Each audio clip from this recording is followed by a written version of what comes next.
only one that's where it's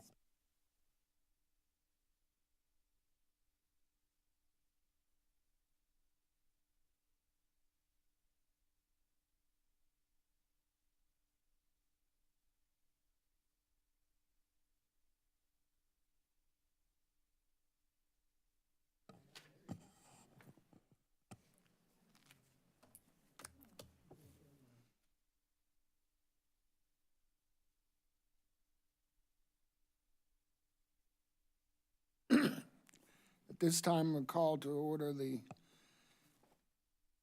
January 15th Zoning Board of Appeals meeting. We have a roll call, please. Ms. Chester? Here. Mr. Cho? Ms. McLaughlin? Here. Roosh? Ms. Utman? Here. Mr. Wurmbrand? Here. Mr. Welch? Here, we have a quorum. Are there any changes to the agenda? There are none. At this time, call for approval of the minutes of the September 18th, 2024 meeting of the Zoning Board of Appeals. Move that we approve the minutes of this, did you say September 18th?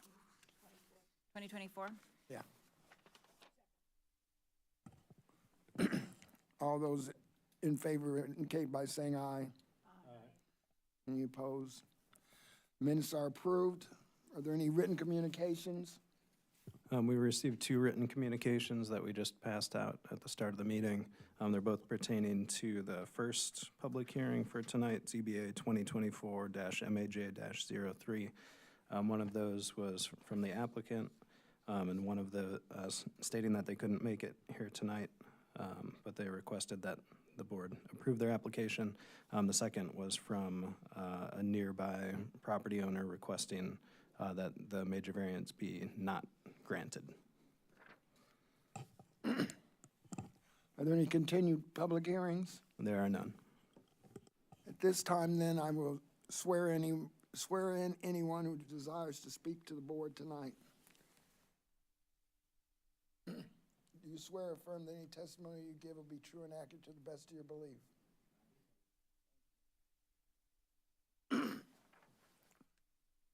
At this time, we call for hearing ZBA-2024-Major-03, a request by Andrew Fell, excuse me, on behalf of Longboy Buey, I apologize, for a major variance to allow a porch stair to encroach 10 feet into the required 25-foot front yard at 501 West Washington Street in the R2 Single Family Residential Zoning District. May we have a staff report, please? Good evening, Board. The Urbana zoning ordinance requires the Zoning Board of Appeals to review the variance application and hold a public hearing. The board may recommend approval to City Council by a 2/3 majority vote, or approval with conditions to City Council by a 2/3 majority vote, or deny the request. The board should either accept the specific staff findings that you will hear or articulate their own specific findings based on the application's criteria. Staff recommend the ZBA deny the major variance request.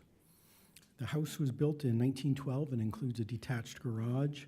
Side and rear porches were added between 1973 and 1988. The applicant purchased the property in 2020 in its current configuration. The existing 6x8 porch is outside the 25-foot required front yard. You can see that here on your screen. Its small landing and stairs come off the southwest corner of the porch, here where the cursor is, outside the required front yard, and then proceed northeast and north to connect to the front sidewalk leading to Washington Street. The owner wants to replace the porch, landing and stairs with a 9x25 porch, building addition, fully enclosed, still outside the required 25-foot front yard. The proposed 5x5 replacement landing would encroach the allowed 5 feet into the front yard. So here in the plan set on the left, you see the existing house with the porch and the stairs. The stairs go down alongside the existing porch, travel northeast, and then head out to the perimeter sidewalk. The proposal is to build a new addition with an entrance out the front, the north side. The addition itself would be within the required front yard. The landing would encroach less than the maximum 5-foot encroachment allowed. And then the stairs would further encroach into the required front yard. You see the red line is the 25-foot front yard setback.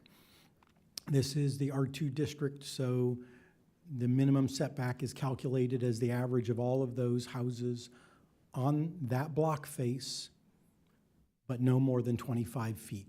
This hit the maximum, and so the required front yard is that 25-foot cap. So here's a little close-up, a different page in the plan set. It shows a little more easily the 25-foot required front yard. This black line is the 5-foot encroachment that's allowed by the ordinance. The new porch will be within that, but then it shows the stairs would continue on, and the limit of the stairs, this black line, is within the red line limit of the variance request. So it's supposed to be 9 foot, 6 1/4 inches for that new set of stairs. So there's a few inches of buffer between it and the requested 10-foot encroachment. Okay. And then here's an elevation showing that same information. The new landing would be within the 5-foot encroachment that's allowed, and then the stairs would require another 5-foot variance. Let's see what we've got. Okay. The proposed replacement steps are shifted 8 feet to the northeast and would extend an additional 5 feet for a total encroachment of 10 feet into the required yard.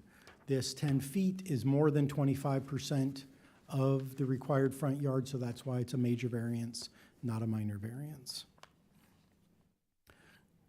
The property is located on the south side of West Washington Street. The area is zoned R2, as is all the property around it. And the future land use of this area is residential. The variance, as I stated, the applicant wants to replace the porch with a building addition that would provide a street-facing front entrance, a larger landing, and additional living space. The new vestibule would still have a front door facing the street, as it does now, with a larger landing and wider stairs directly connecting with the walk leading to the street, rather than continuing to step down to the west and then turning northeast and north, as is the current configuration. While it would be possible to build the proposed addition with steps facing west, this would not require a variance. The request would allow a more direct path from the house to the sidewalk. The applicant states that the proposed work would be in character with the neighborhood because neighboring properties have stairs leading directly to the street. Here are some renderings. This is what the proposed building addition with the landing and the stairs would look like. This is an oblique view and a front view. According to the applicant, this is a street of houses with wide and welcoming front yards that present an open and inviting atmosphere to the street, and they state that having front stairs that are not on the front of the house seems rude and uninviting. Staff reviewed the 10 properties on this block face and found that almost all have porches. One porch itself actually appears to encroach into the 25-foot required front yard. 7 of the other 9 homes have porch stairs that lead directly to the street and encroach into the required yard. Half of the homes have more four steps, or a set of steps at the property line, than the subject property, which then requires fewer steps at the porch itself. And we'll show you pictures to illustrate that. The zoning requirements for this property and all R2 zoned properties in the city have changed significantly over the decades. The house was constructed 28 years before zoning was established in 1940, and until 1986, minimum required yards did not apply to steps, terraces, and fences. In '86, the zoning ordinance was amended to create required yards, but allowed landings and open stairs of pre-1951 buildings to encroach 4.5 feet into a required yard. That's landings and stairs specifically. It also allowed open porches to encroach up to 5 feet if they were at least 5 feet from the property line. In 2015, the ordinance was again amended to allow landings and stairs of pre-1951 buildings to encroach 5 feet into a required yard rather than 4.5, with the added condition of being at least 6 inches from the property line. It continued the porch allowance to encroach the 5 feet into the required yard. It added another allowance that, quote, when replacing or upgrading an existing porch and/or stairs, the replacement porch or stairs may be constructed in the location of the existing porch or stairs, but no closer than 6 inches from any property line. The porch stairs may further encroach the minimum amount required to bring the rise and run of the stairs up to current building code standards. Staff believed that the intent of this latter amendment was to accommodate the need to allow stairs to encroach further into a required yard when the building code required more or larger stairs. However, this clause does not apply to the current request because the proposed replacement landings and stairs are not in the exact location of the existing landing and stairs. They are approximately 8 feet away. Although the presumed intent of the clause is to allow porches and stairs to be constructed within 6 inches of a property line, the conditions placed on this allowance are very strict. If there were no requirement that the new stairs be, quote, in the location of the existing porch or stairs, end quote, the proposed stairs would be allowed without a variance as they would still be 15 feet from the property line. Section 11.3 of the zoning ordinance requires the ZBA to make findings of fact based on the variance criteria. The board must determine whether there are special circumstances or practical difficulties that exist in carrying out the strict application of the ordinance and why, if granted, the variance will serve the public interest or will not unreasonably hinder and impair the public interest. So, regarding the initial finding of special circumstances or practical difficulties applying the ordinance, neither the applicant nor staff claim there are any circumstances or difficulties of the parcel that impair carrying out the application of the ordinance. So staff find this criteria not met. However, staff find that granting the variance would not unreasonably hinder or impair the public interest. Second, regarding the variance serving as a special privilege, neither the applicant nor staff claim that the variance requested is necessary, as the new stairs could be built descending to the west, although this would require significantly reducing the size of the addition.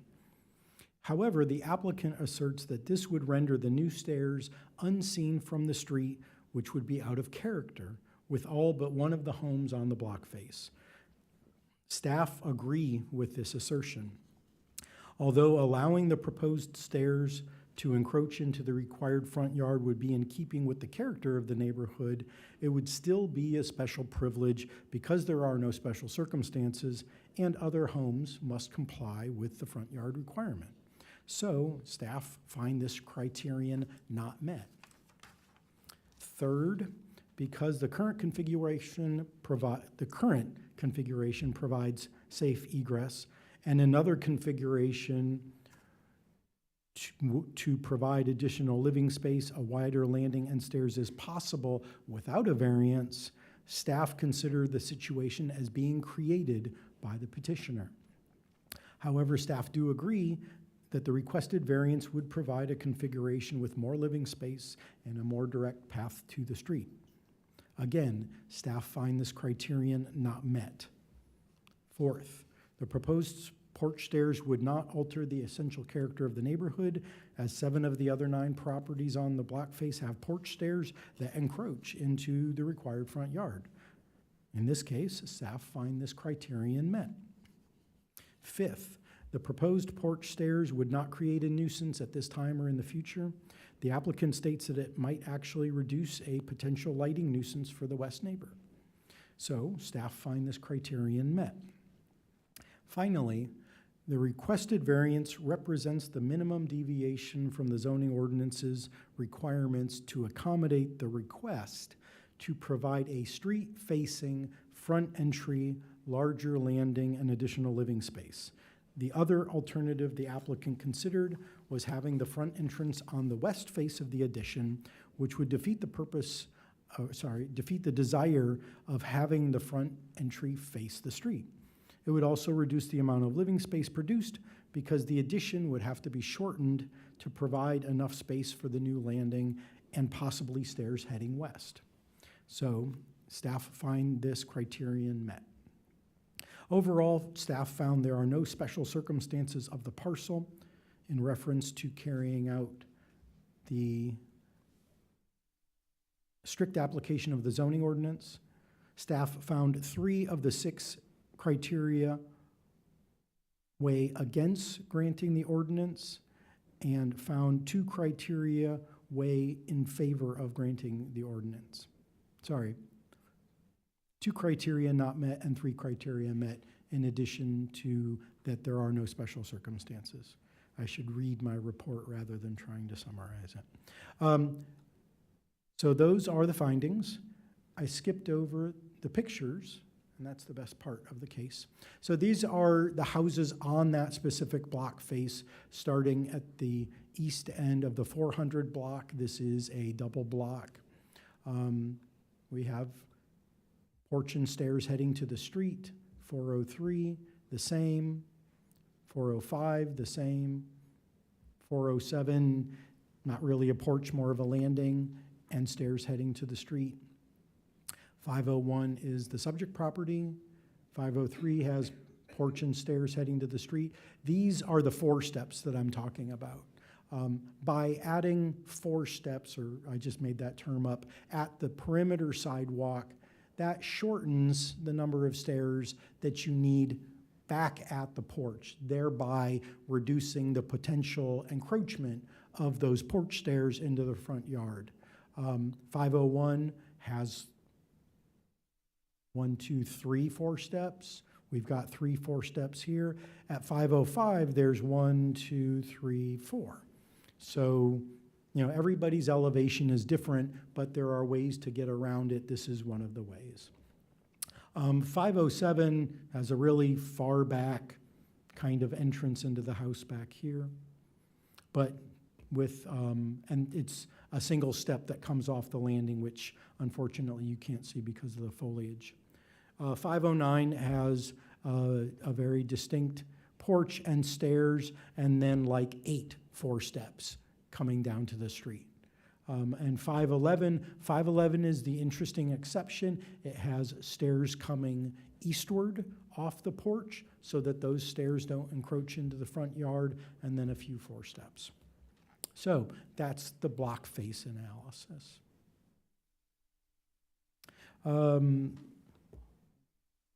Staff published a legal ad in the News Gazette to notify the public of the request. We sent letters to 56 neighboring property owners and received 1 letter of objection to the request. The findings articulated earlier are summarized in the staff report, and I'm happy to answer questions regarding them.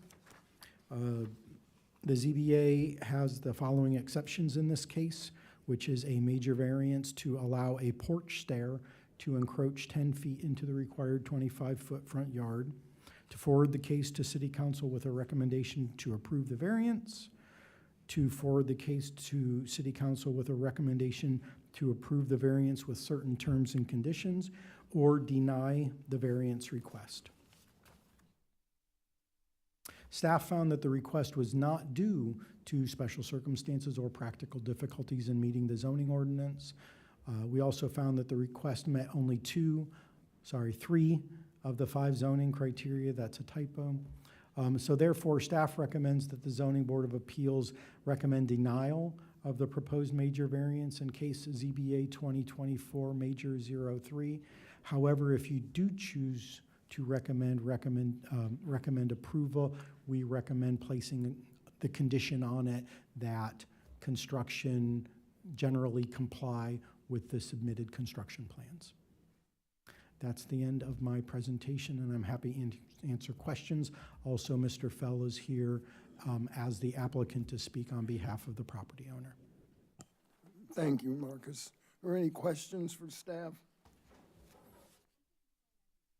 Microphone. What you were saying about the relationship of the 3 steps right down at the sidewalk? Sure. So, say you have an elevation up here at the house and an elevation down here at the street. If you have a front yard that's flat, and then you have to compensate for all of those steps up at the porch, you're gonna need a longer stairway, and that means more horizontal distance coming toward the street and a higher likelihood that you're gonna end up encroaching into that minimum yard. That last one where there were like 8 steps and then there were only a couple 3, that helps shift that elevation change. And nowadays, the zoning ordinance actually talks about not having steps within 6 inches of a property line. So again, you know, that's what we used to do. One of the things I noticed in some people's houses, you come out the front door and there's a landing. Other people's houses, you come out the front door and you go right down. Right. Is that allowed to happen now? I don't know. That would be a building code issue. And that is one of the reasons why I think the zoning ordinance was amended in 2015 to add in that clause to allow as many stairs as you need to meet building code. Mr. Fell might be able to answer the question. I think we talked about, you know, what is building code requirement, and I think there's like a minimum space that's level right outside and inside of a doorway. Okay. So I will defer that. Are there any other questions for staff? Yes, go ahead. So if the porch were going to be less than 10 feet,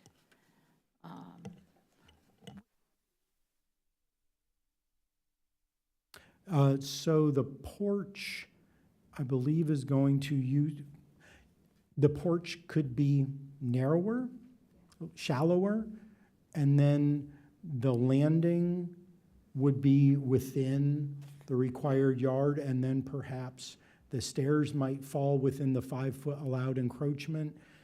But imagine a 5-foot building addition. I would speculate that the response would be, that's not really functional to provide living space. We're looking at having an office there, and who's gonna function in a 5-foot wide room, which would be this. But technically, yes.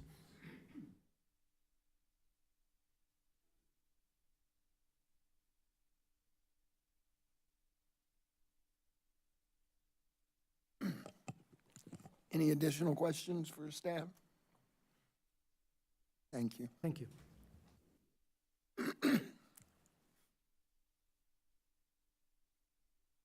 The applicant, you have a question? Go ahead. The house to the west is essentially the same basic block. Microphone. The house to the west is essentially the same house, Correct. but that one has a porch. Correct. It has an open porch. Yes. And does the fact that it's open change anything? Does, I could look at my spreadsheet, but I think those stairs would be considered legally non-conforming because the combination of porch and stairs goes past the 5 feet that on is the house allowed. next door? Yes, And so, okay, because that porch is 8 feet deep, okay, and this one would be 9 feet deep. right. Call it 10 or 9 3/4, yes. Yeah, they're, So, a lot of these situations are legally non-conforming. So say a magical tornado came by and took all the porches and their stairs off, and people wanted to come in and rebuild them, they'd have to ask for variances if they wanted to build them as they were, they're really basically the same house, right, except for stuff that's been done. unless there is there an exception for acts of weather? Okay, sorry, that was a bad analogy, okay. All right, You've already signed in? All right. I'm not sure your microphone's on. Oh, I thought it was on, sorry. So first of all, I want to thank the board for being here. This case was supposed to be heard in November, and I kind of at the last minute was unable to attend. And I'm on a board, so I know the commitment you make, and so I apologize for what happened in November. So thank you for being here. As always, I think the staff did an excellent and thorough job of presenting the case. Marcus always does that. But I do believe that the staff decision to deny the case was made simply because they have to follow the ordinance. Their job is pretty black and white, to follow the ordinance or not, and your job as a board is to interpret all the gray areas. And if there weren't gray areas, we wouldn't need a board. So, and this is one of the specific cases where I think this is appropriate. I think staff even, in a way, explained partially why this is an issue. Is we have a house that was built in 1912 and a zoning ordinance overlaid on that decades later. By its very nature, a zoning ordinance has to be pretty generic in its rulings and what it does, and blanketly apply things in places where they shouldn't be applied.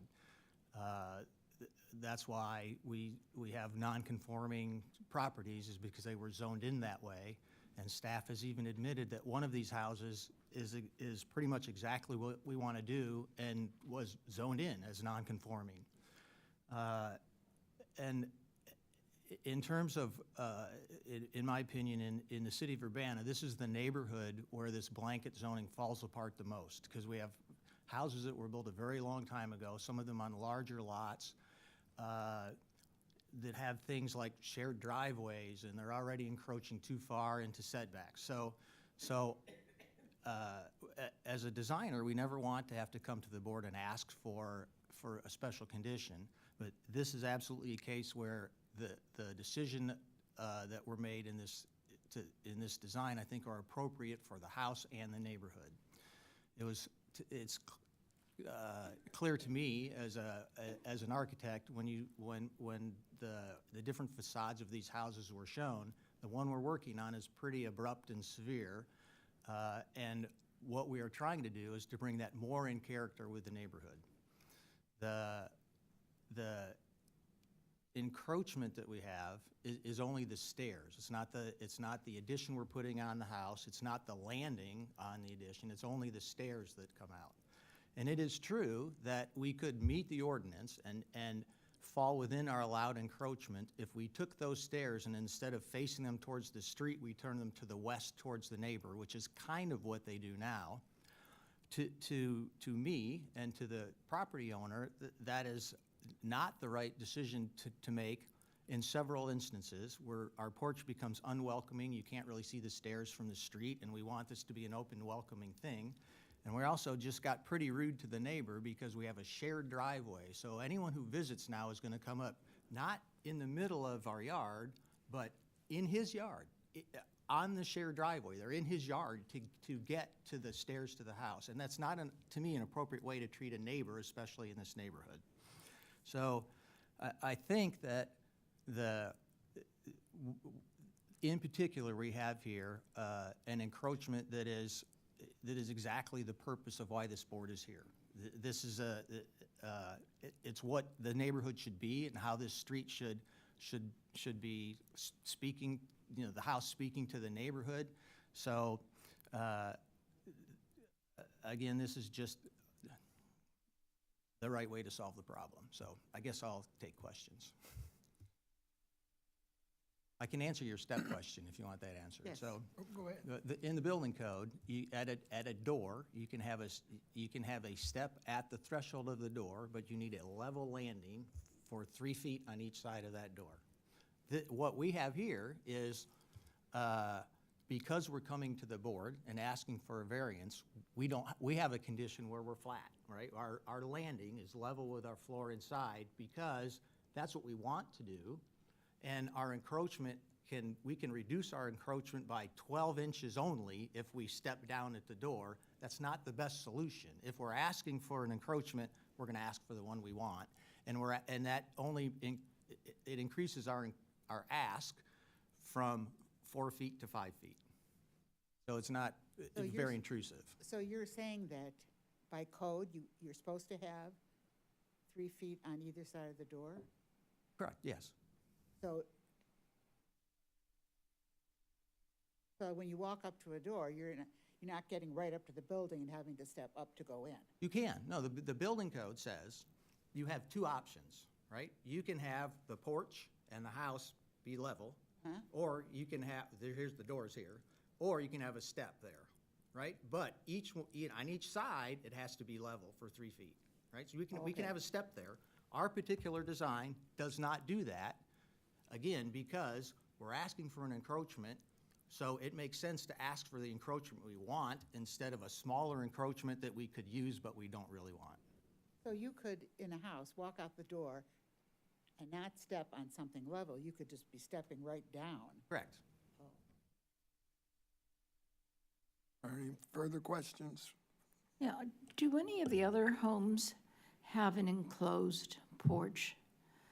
Or are they all open porches? It looked to me like they were all open. No, I think, honestly, I don't recall. I prepared for this in November, so I don't remember these photos. I think one did. I think at least one has an enclosed porch. But I think admittedly, most of them are probably open. And the brick one was the brick one is a totally different aesthetic, right? That's set back and Yeah. so. Yeah, Wait, the one with the garage in the basement, 505 West Washington.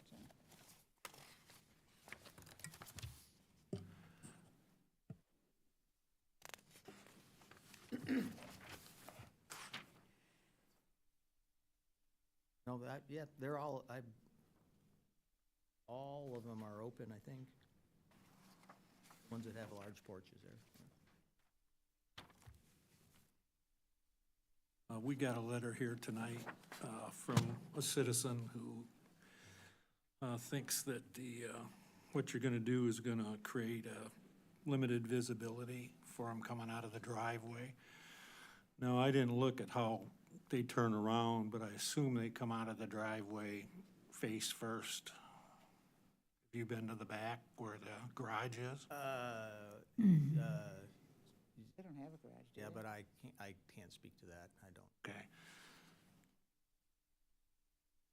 Have a garage, do they? It says a garage on one of the That's okay. drawings, but I don't know That's whose. the next door neighbor's garage. Yeah, I don't know whose garage it is. So is the driveway 50/50, or is it? Yeah, it's a shared driveway. Mhm. I don't think their house doesn't have a garage, does it? I don't think so. There's a detached garage in the back.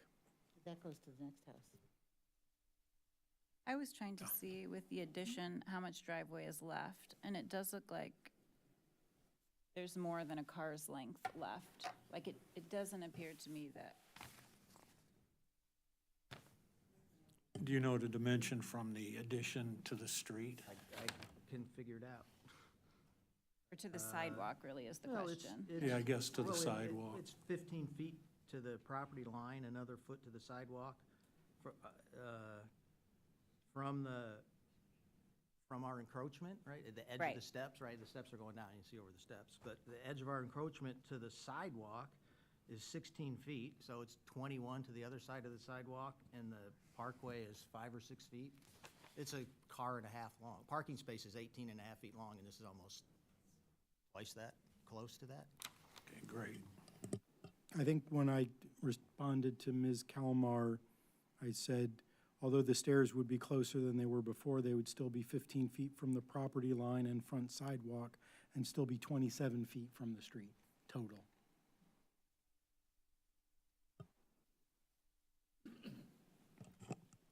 Are there any additional questions to the applicant? Hearing none, thank you. Thank you. Is anyone wishing to be heard in favor of this variance application? Hearing none. Anyone opposed wishing to be heard?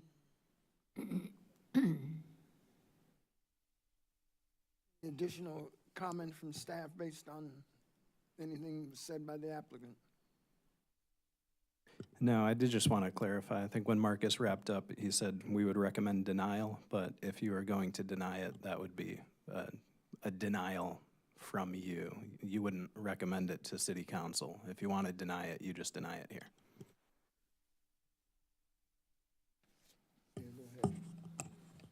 Well, you guys are telling us that these criterias are not met, but it seems practical to do it. Is that the way I'm reading this? Well, I'm not sure. I mean, so it meets some of the criteria.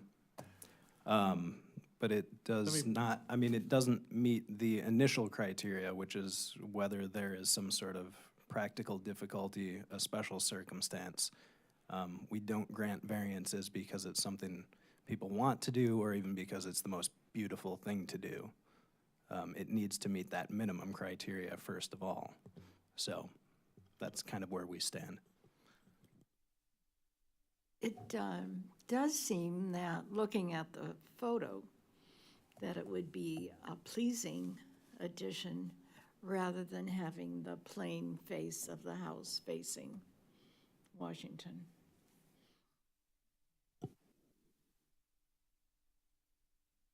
Agree. I think that's correct. All right. Any additional comments? I believe we're ready for motion.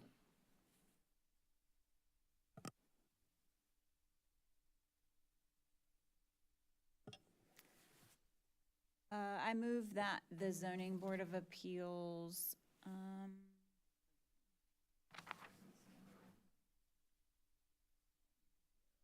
I vote that the zoning board, I make a motion that the zoning board forward the case to city council with a recommendation to approve the variance in case number ZBA-2024-Major-04 as requested based on the findings outlined in the memo. With the condition that the construction follow the designs as laid out in the packet.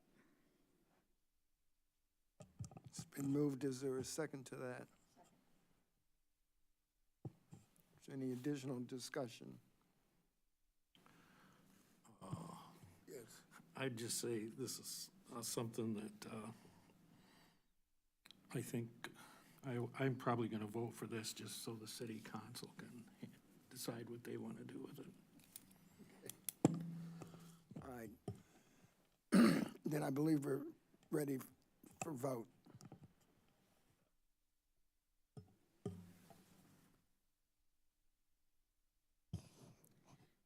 Ms. McLaughlin, Yes. Ms. Huetman? Yes. Mr. Wurmbrand? Yes. Mr. Welch? Yes. Tester? And motion carries by the necessary votes for forwarding to the city council for their consideration. At what meeting? That would go to the Committee of the Whole on February 3rd. Thank you. Now call for hearing, case ZBA-2024-C-01, a request by Jonathan Thompson on behalf of RSCC LLC for a conditional use permit to allow a fast food restaurant at 809 West Green Street in the B1 Neighborhood Business Zoning District. May we have a staff report, please? We do indeed. Okay. Good evening.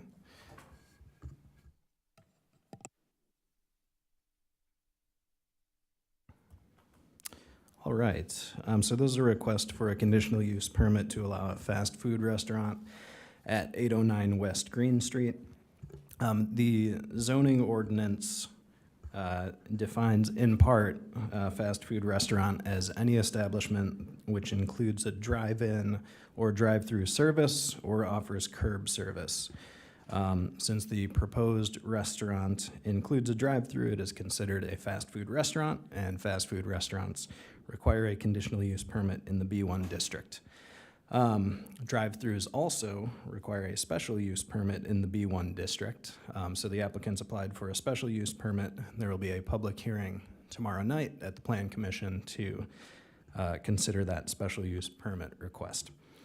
Okay, so this site, for about 30 years, it was a gas station and convenience store, but that closed in 2021, and the site has been vacant since then.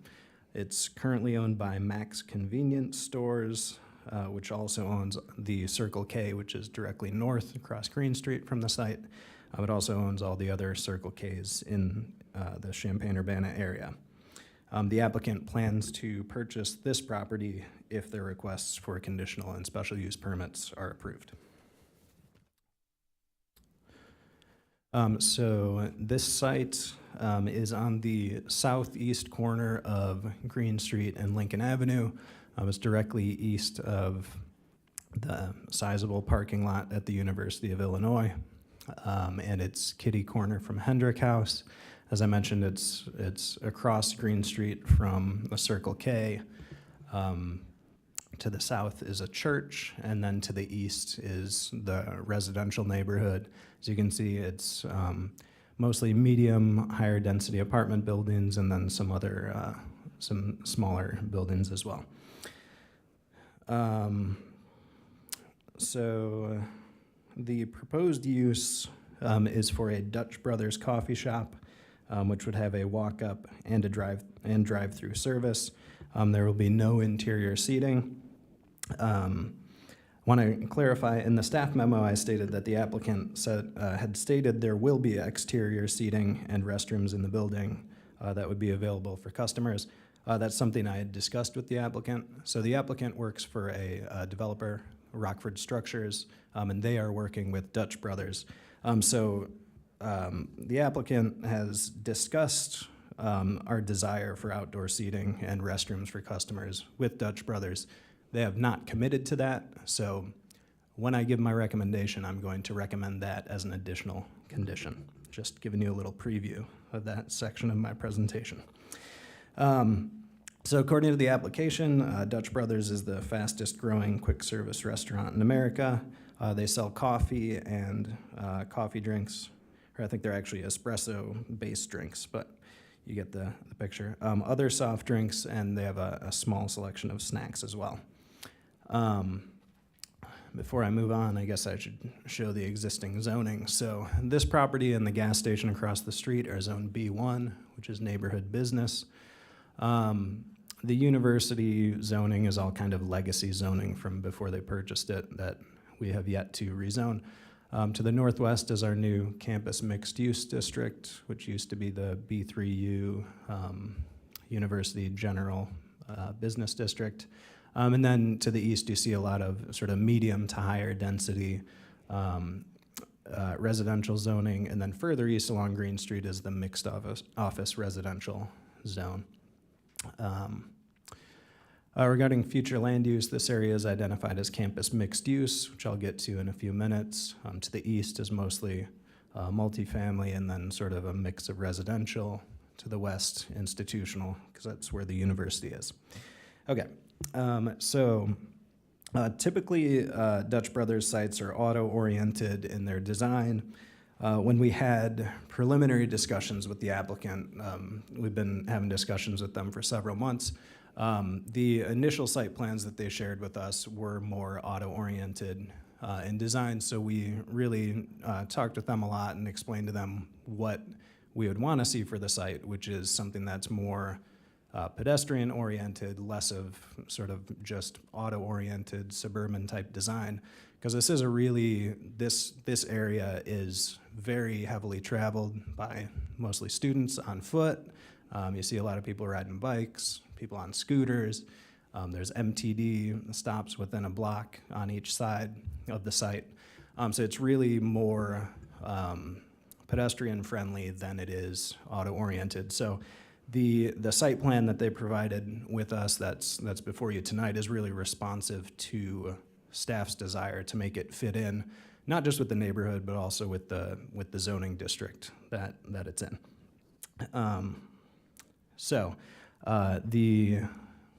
Just for some context, here's some photos, this is kind of the surrounding context. These are all sort of on the north side along Green Street. So looking east, you can see housing. You can see the MOR, Mixed Office Residential District, down there, some of those smaller buildings with pitched roofs. To the northeast, you've got a pretty decent size apartment building, and then the Circle K is there to the north.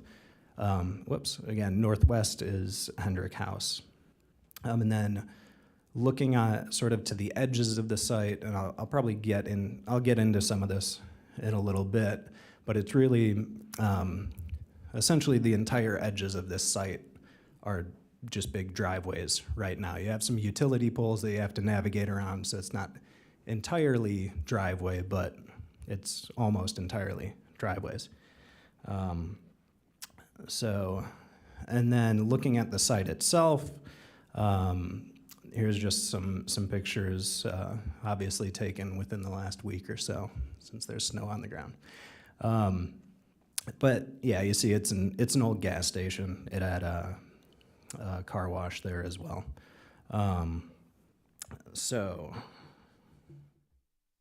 The site plan, I'm just gonna zoom in on the site plan here. So as I said, this site plan is pretty responsive to what we were looking for. So they placed the building. It's kind of a small building. It's 950 square feet, but they placed it on the north side of the lot, near the corner of Lincoln and Green Street. So if you're walking there, if you're riding your bike there, you've got sort of priority there. It's designed so that people walking and biking, taking MTD, they're prioritized here. In terms of access, you'll notice, and I'll probably get into this a little bit more, but the whole west side, they're proposing to close that off, which is not only something we would want to see as staff, but we have a recent Lincoln Avenue corridor study that is recommending that whole side be closed off as well, and I'll show that here in a minute. So the access to the site is really consolidating all of the driveways sort of into one space, which is on the northeast of the site, which is the best spot to have car access here. It really limits a lot of those conflicts, not just between people driving onto the site and people walking by the site, but also just on Lincoln Avenue, just in terms of mixing with traffic as well.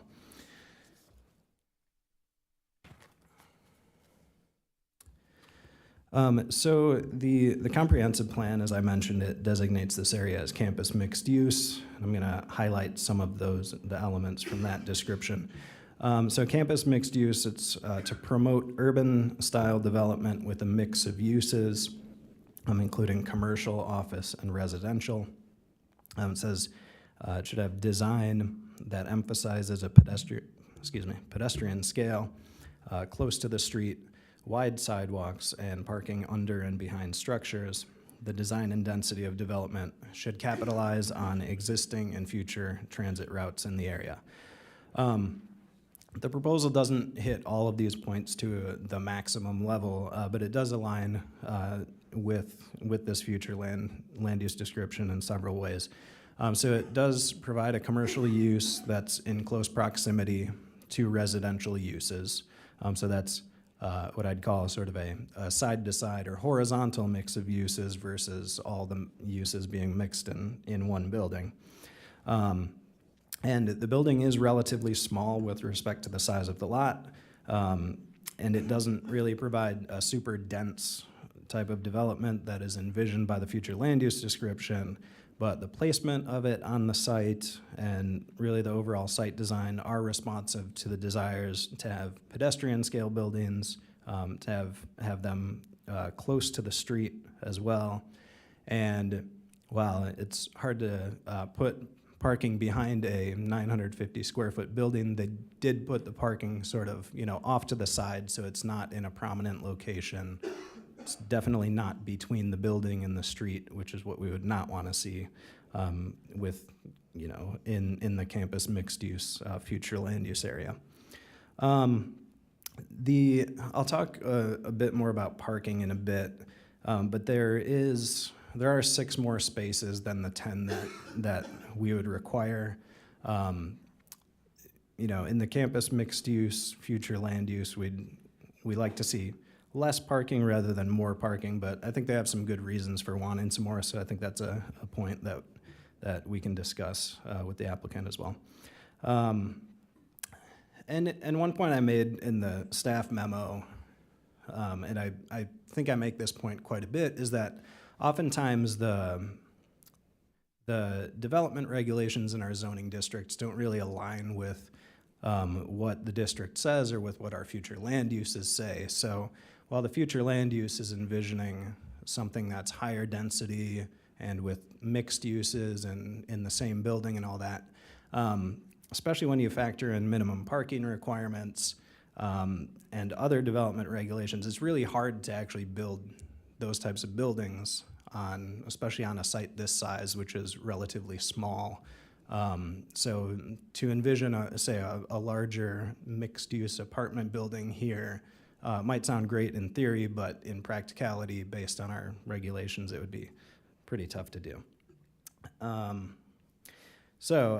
Just to get a little bit more into some of the specifics of the site plan, in general, it conforms with our zoning regulations. If there's any nuances or little discrepancies, those would be addressed in final site plans, which of course we'd review for final approval.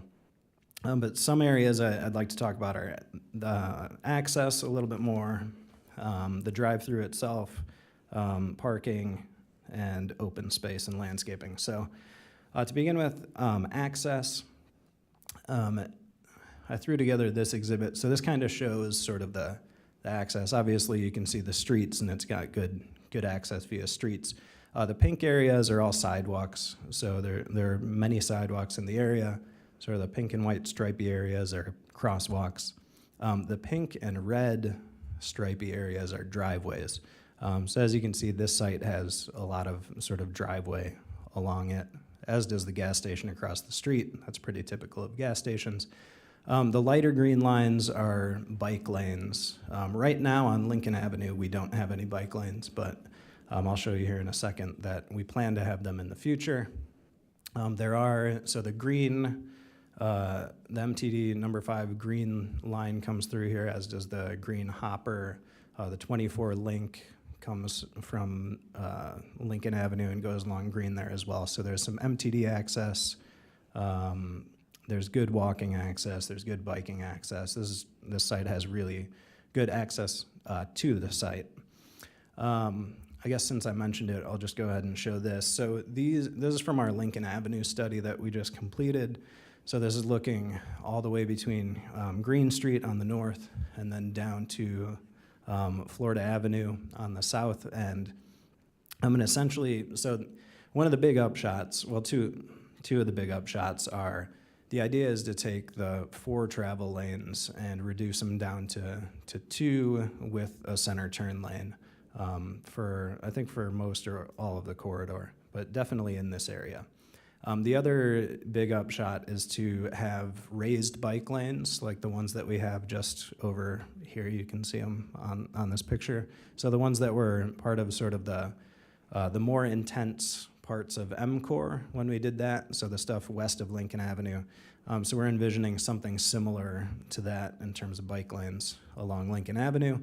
And then with respect to this site, the darker green areas are what I'm calling parkway. So it's between those raised bike lanes and the sidewalk. So there would be some green areas there. And now if you go back and look at this picture on the bottom right, that's the current condition. So you've essentially got sidewalk right up against the street. So we're envisioning it would be sidewalk, a green strip, raised bike lane, then the street.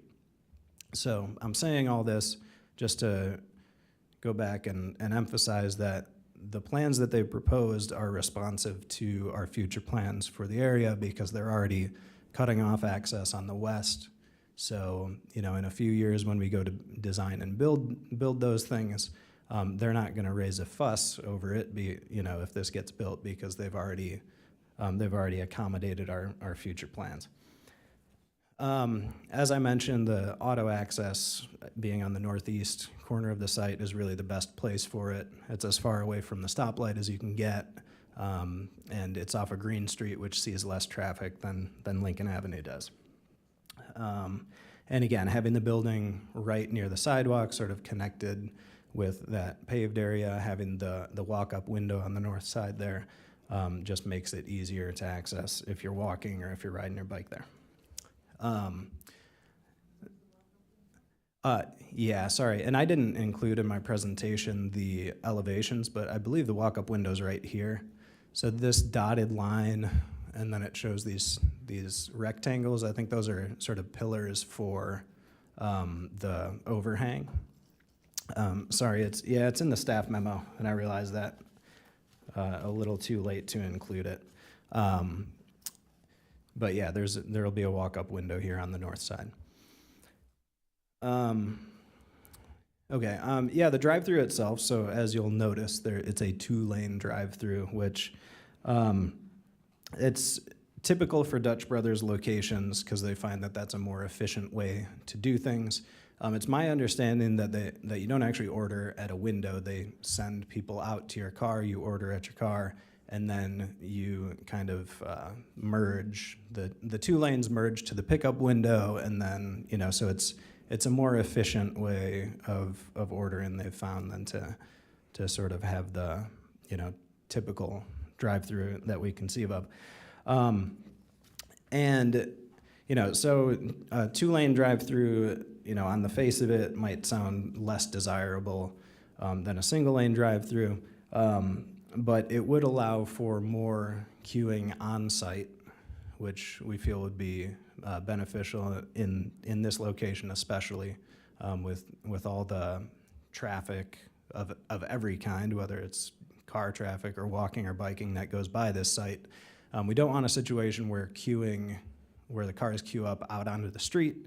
We've seen that, if you've ever been to the Starbucks up by Schnucks, there's queuing. That queues sort of onto the Schnucks lot still, but it's kind of a big backup. But Jimmy John's has been historically problematic up at University and Broadway. They have, with the single lane, people have queued up onto Broadway and caused issues in the past. So yeah, while two drive-through lanes might seem, twice as bad as 1 drive-through lane, or however you want to look at it, in this case, it actually seems to make sense. So it seems like the best design for this site, and it's actually preferable. So parking, most of the parking on the plan you'll see is on the east side of the lot. There's a couple spaces here in the middle. We've found in the past that we require far too much parking for typical fast food restaurants, because fast food restaurants have to meet the same parking requirement as for a sit-down restaurant, where people are staying there for, an hour or two at a time. And so in this case, it's a fast food restaurant, so we would think it would need less parking. Also, there's no interior seating, so you don't even have the option to sit in the interior to eat. So that would seem like they'd probably need less parking. But talking to the applicant, it sounds like Dutch Brothers will have 8 employees working at any given time. So, not all those employees are necessarily going to drive there. But if they did, you might need, 6, 7, 8 parking spaces just for employees. So I understand why they might want to go beyond 10 parking spaces. 16 might be more than they need. So I think that's up for discussion. And the applicant's here, and I'm sure he'd be willing to have that discussion with the board as well. So our revised recommendation is going to be to consider maybe not going down to the minimum that's required of 10, but maybe something between that 10 and 16. And then finally, regarding open space and landscaping. So if you recall, the site, right now it's covered in snow, but under that snow is just a bunch of pavement. So right now there's really no usable open space there. The B1 district doesn't require any usable open space. So we think it's good that they're providing, some usable open space up here. We'd like to see some seating, some outdoor seating on the site. So we think it's good that they're providing something that's probably more usable, certainly more usable open space than what's there. It's still preliminary, so we don't have a landscaping plan, so we're also recommending that they provide a landscaping plan. We'd probably want to, at a minimum, see some sort of bushes, shrubs, something along the western edge. It'll probably make it look nicer, it'll soften that edge, but it'll also prevent headlights from, shining out onto Lincoln Avenue as well, so that could provide some screening as well.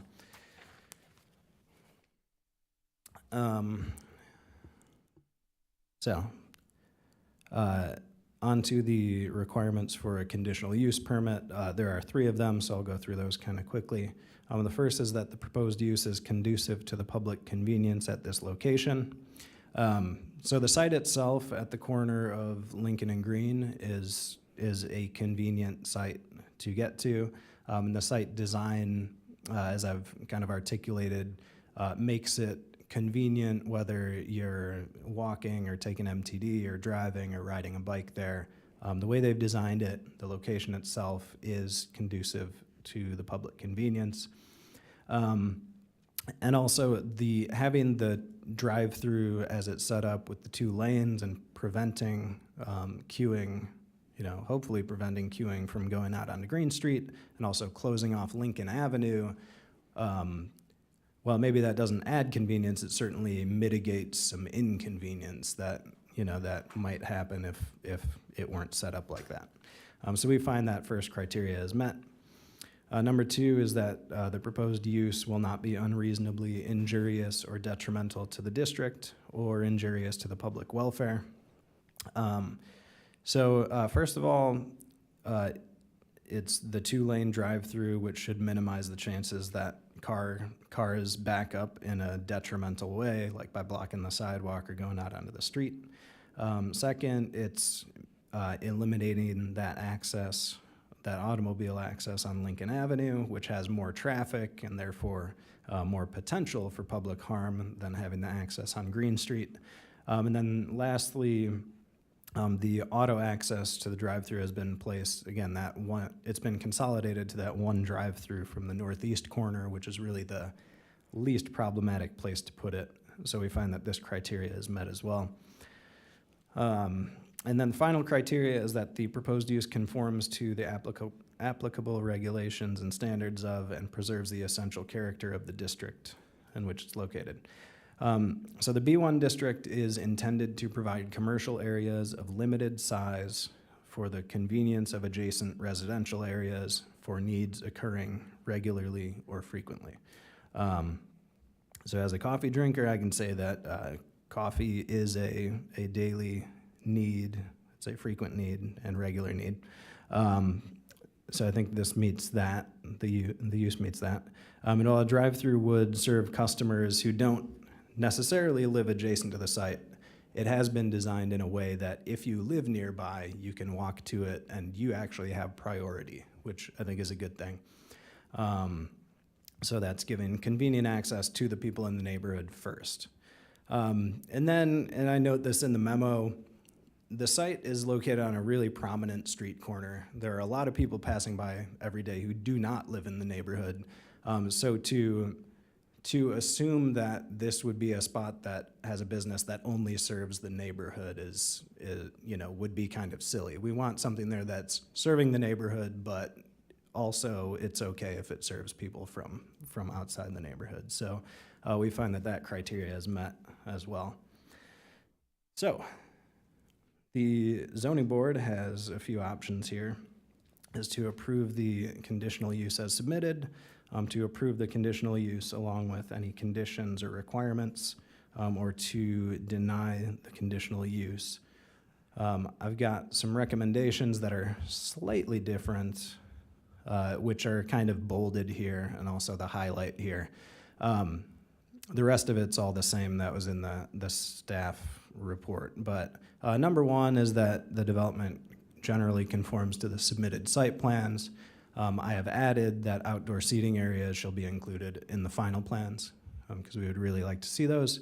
And then number two is changing that slightly to say the number of automobile parking spaces shall be blank at most, whatever we think is a reasonable amount. Number 3 about the 6 bicycle parking spaces, that's fine, that's the same. Number 4 is requiring a landscaping plan.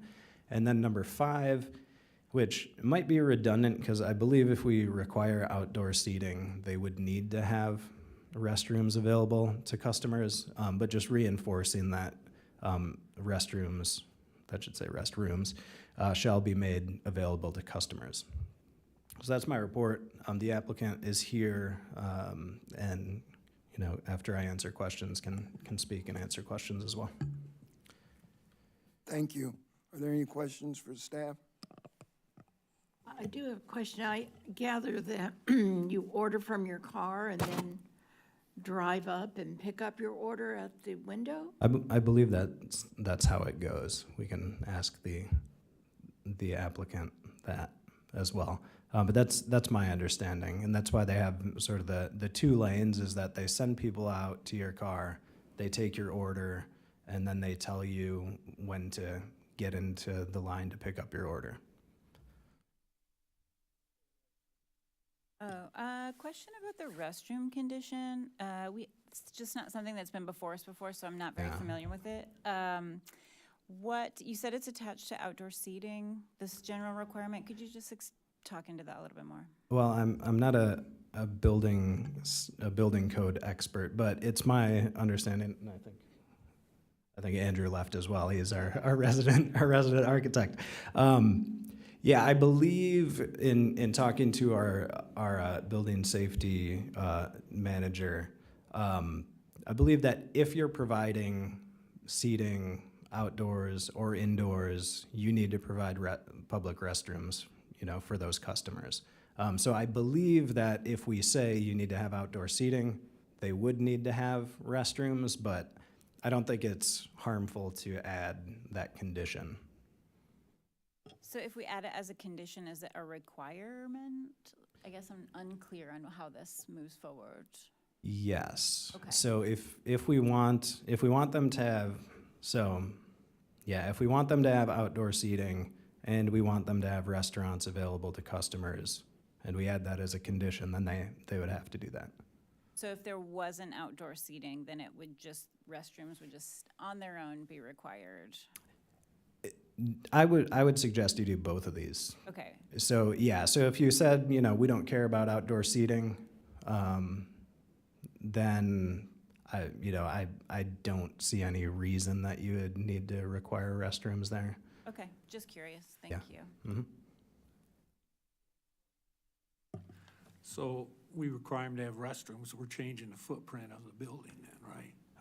Because you're not putting restrooms in a what is it, 9.5 by 10? If it's Well- 950 square feet, you're changing the whole building, right? I don't think so. I mean, they need restrooms for their employees.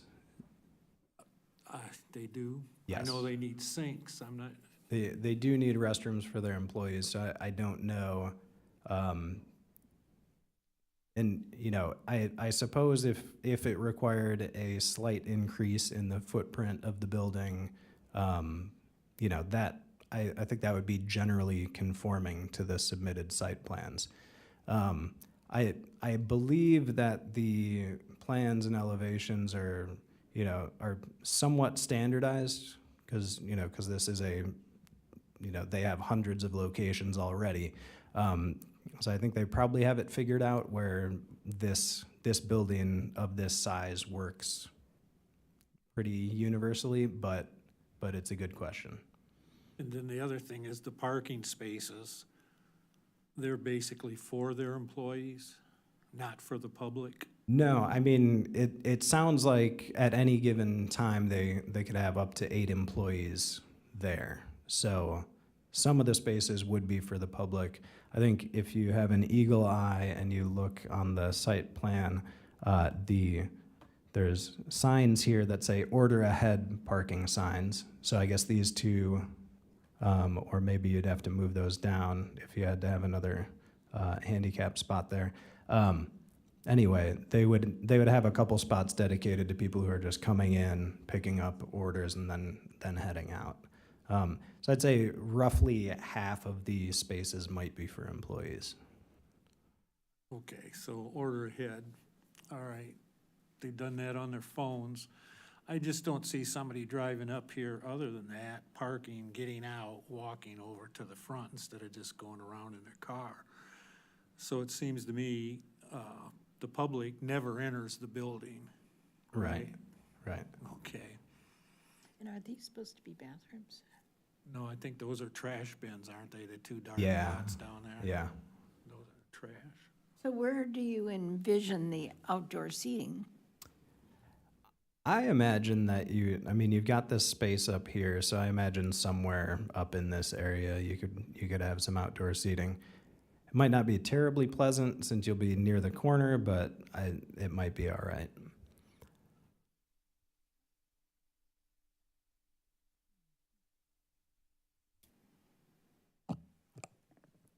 Any further questions for staff? Thank you. Okay, thanks. Does the applicant wish to be heard? Please come forward.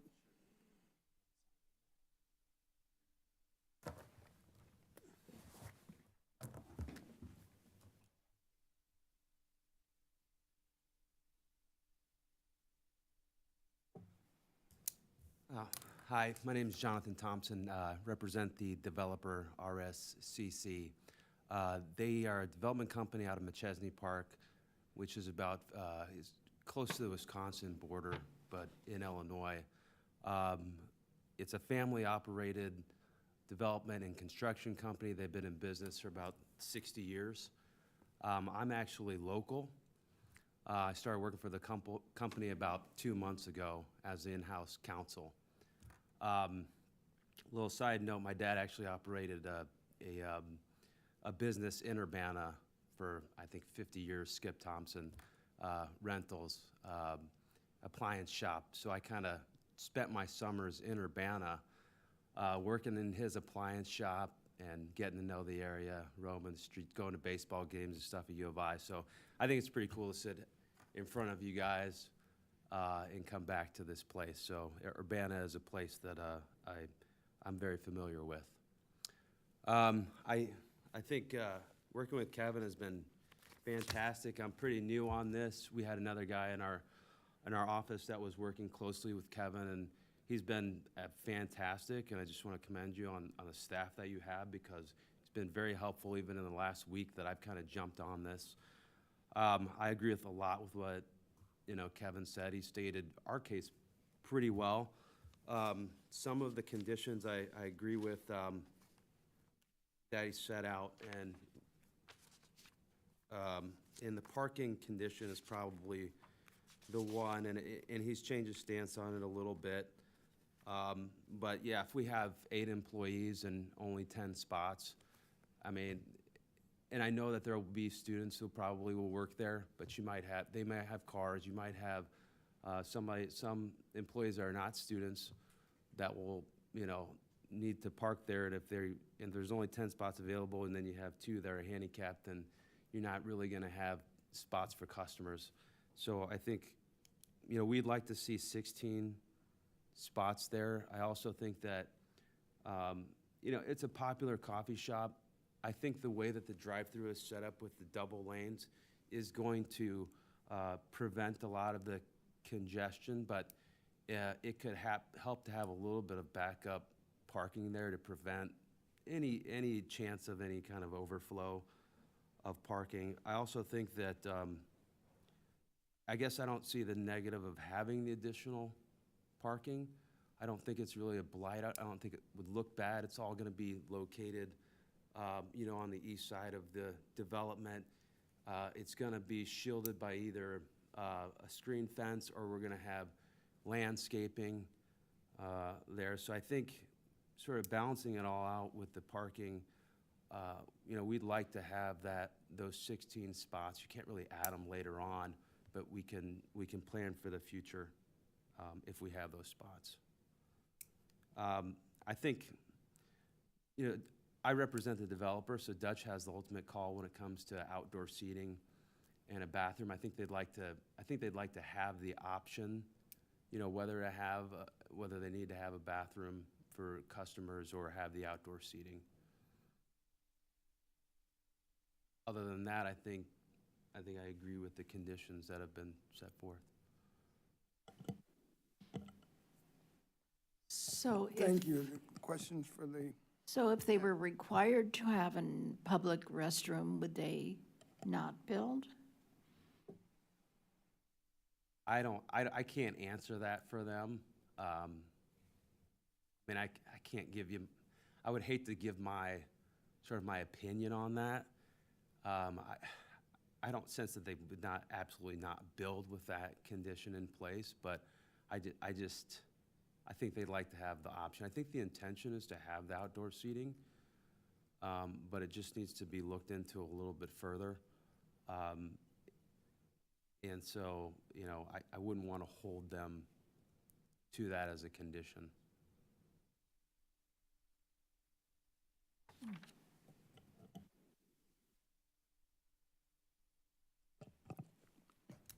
any further questions for the applicant? And maybe Kevin knows this, but there's a coffee shop on University Avenue that's open. Maybe it's the corner of Broadway. Avenue. Anyway, does that have a public restroom? Are you talking about the one on Broadway and University? Yes. I do not know. I think Marcus reviewed those plans. I don't think they have any interior anything other than for their Private. employees and stuff, so I don't think that they have a restroom for public in there.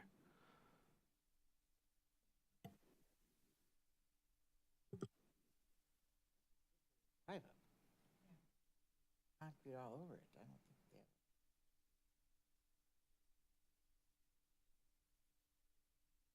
have. Are there any further questions for the applicant? Thank you.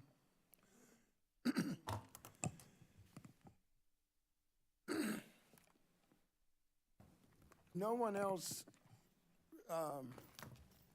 was sworn in, so if anyone want to be heard in favor of this proposal, you'll have to swear you in.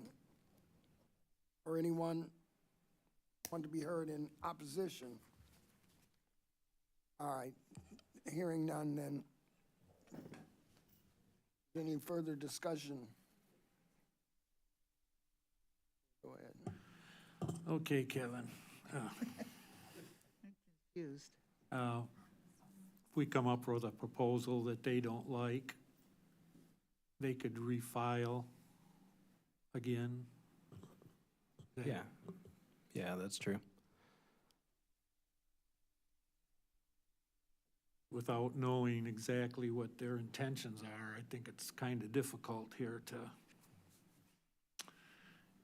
come up with what we want to do. We could go along with your recommendation, and then if they don't, I think the bathrooms, to me, I think we can figure out how many parking spaces they need. I've got an idea. Okay. Well, okay, so you make the ultimate decision on the conditional use permit. I'm wondering if, if those conditions, if you made a soft recommendation on the bathroom outdoor seating conditions, I could try and get an answer before it goes to Plan Commission tomorrow. Because Plan Commission has we're recommending the same conditions to Plan Commission, right? I could try and get a better answer from Dutch Brothers tomorrow before we go to Plan Commission.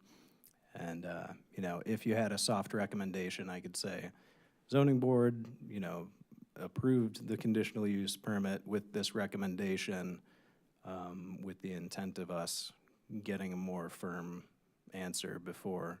So it's got to go to Plan Commission and then City Council ultimately. So there's kind of a unique situation in my time here where there's, where it's essentially the same case going to you all and then going to Plan Commission and then to City Council. So that's an option. Well, Absolutely get an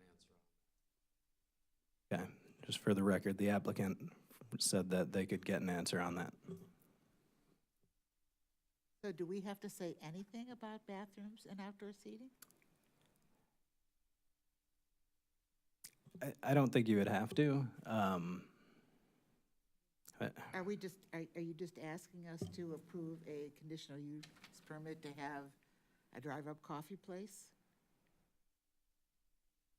Yeah, I'm just trying to think because, so the Plan Commission case is slightly different in that theirs is for a drive-through as an accessory use in this district, whereas the zoning board's purview is sort of the use of the drive-through fast food restaurant, all that together, right?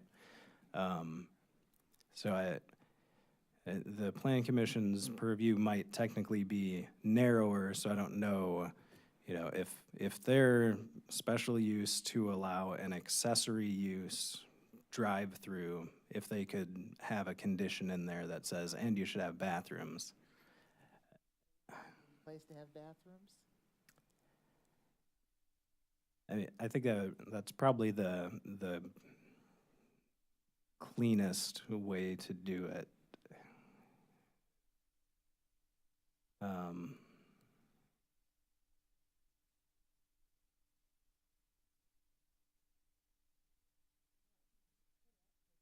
Is the word prefer instead of required? Would that work?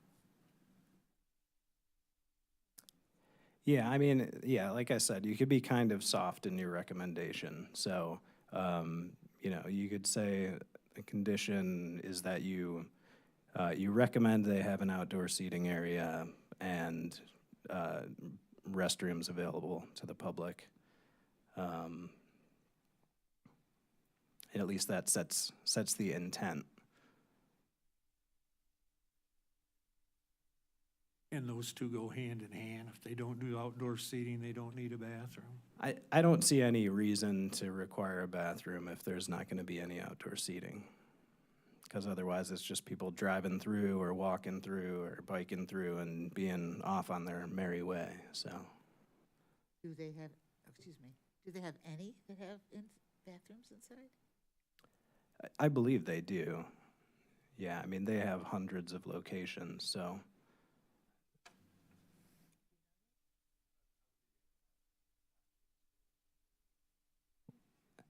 Well, yes. Do you know if they have any with bathrooms for the public? Okay.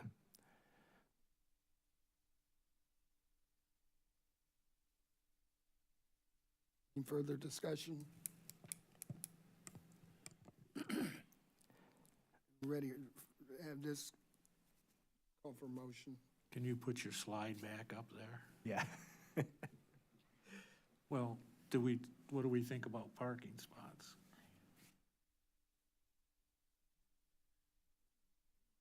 Are there 16 on this diagram? There are, yeah.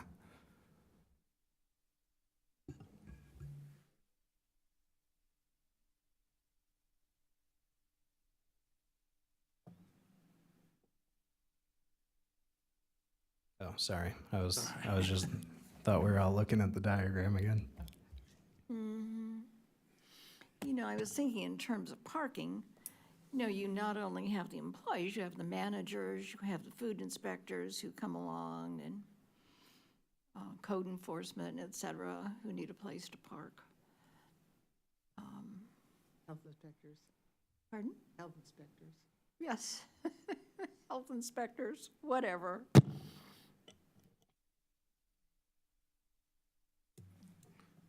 Okay.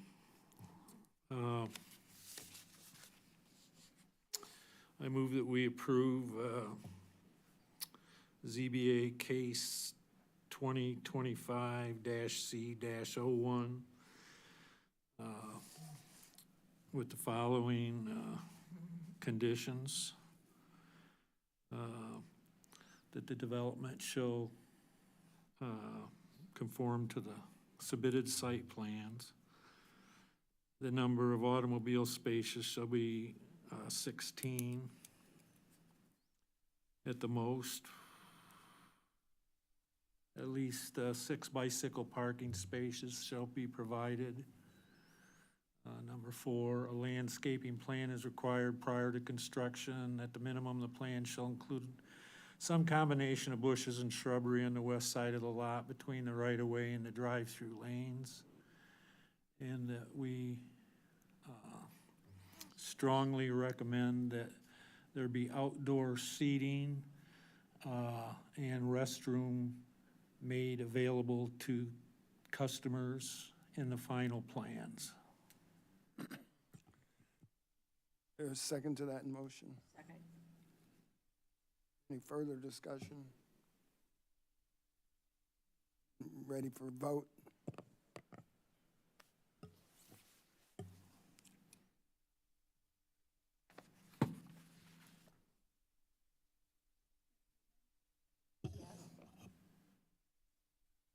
Mr. Warmbrun, Yes. Mr. Welch, Yes. Chester, Yes. Yes. That, Passes. that motion is approved. Yep. That doesn't go to council then, does it? No, no, that's approved. Thank you. Want to take a slight break. Beth?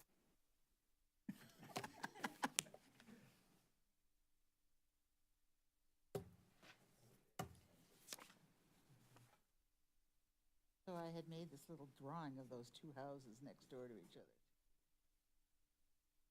They're both 28 by 30. Built a few years apart. Oh, yeah. Originally, I think they were, identical enough.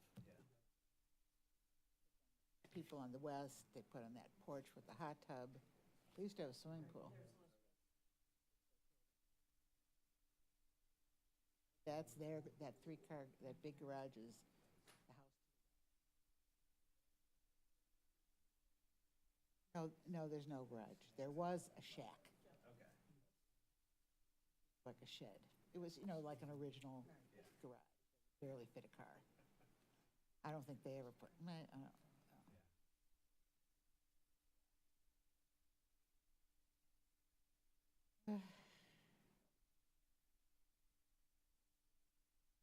That's a good thing that the people who lived there liked each other. Yeah. That is a narrow driveway. Well, this one place, people didn't like each other at all.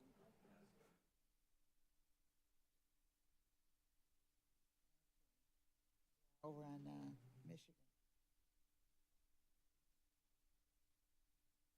Yeah.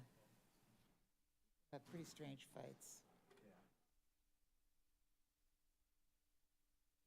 I can only remember 3 cases where people really argued about property lines. Ugly.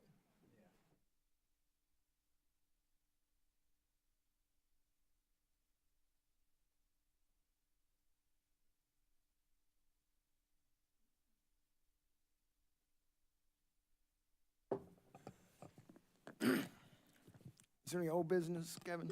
There is none. New business? Nope. You have no audience. Is staff report?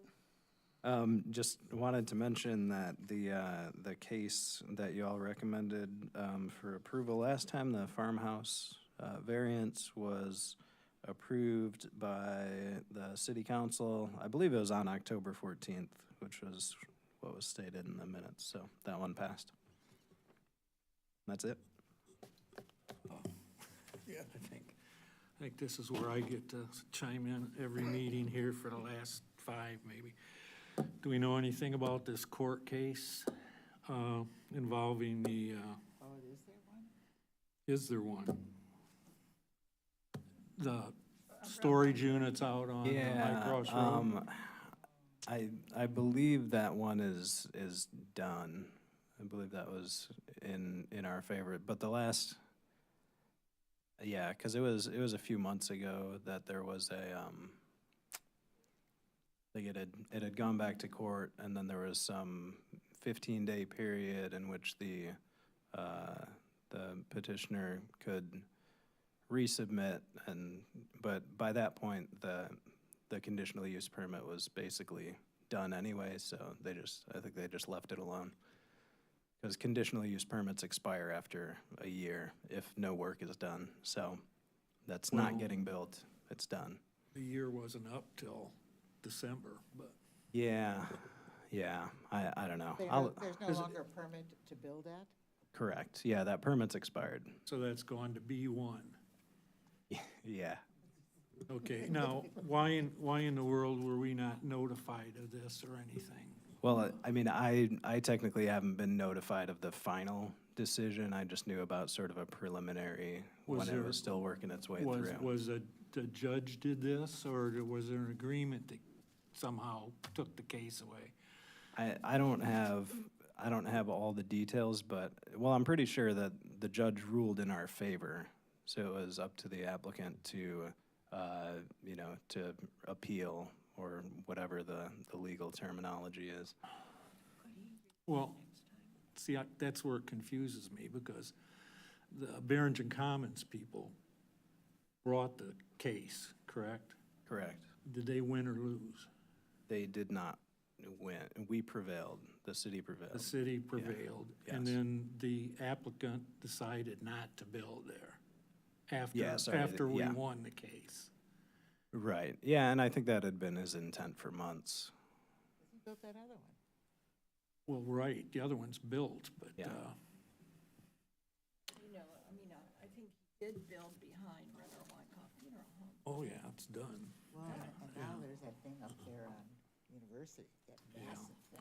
Where, what are you talking? The U-Haul one, it's huge, it's 5 stories tall Oh, or whatever. yes. Okay, then back to my favorite, the bylaws. That's something we're gonna take up with our our city attorney when we have some time. It just seems to me kind of dumb that we're really like neglecting all this planning stuff just because we have an election coming up here, and nobody seems to want to appoint anybody to some of these posts, so you guys have more time. And you don't have to comment on that. I appreciate that. And the last thing, what was the last, okay. The last thing is we changed our email.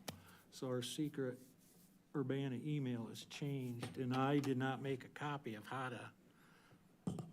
how to get my email thing. So now I have a new address. Is that on the website, the new ones, or do I need to call somebody? So your new email address should be your first name, a period, then your last name, at urbanail.gov.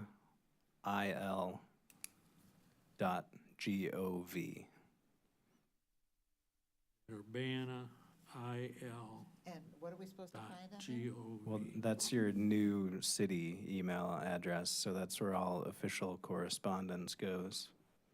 I just wait till she posts the, I do too. Wait till it just comes up on the city stuff, and then I look.